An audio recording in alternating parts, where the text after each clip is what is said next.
धारचूला में इस साल भी कुदरत कहर बरपा रही है। लगातार हो रही बारिश के बाद नदियां उफान पर हैं। काली नदी की लहरें ऐसा लगता है मानो सब कुछ अपने साथ समेट ले जाने की तैयारी कर रही हों।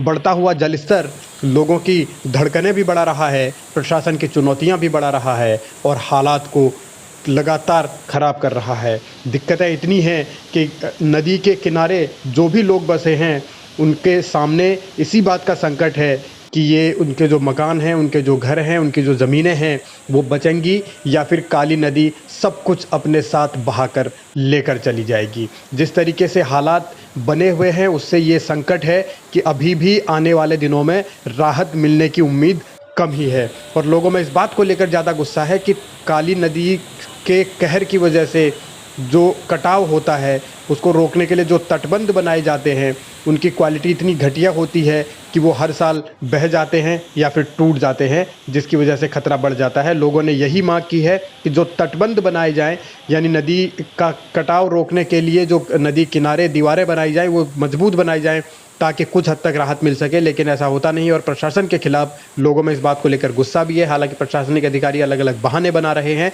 लेकिन ये दिक्कत हर साल की है, ये चुनौती हर साल की है। और इस परेशानी से कैसे बचा जाएगा इसका जवाब फिलहाल किसी के पास नहीं है।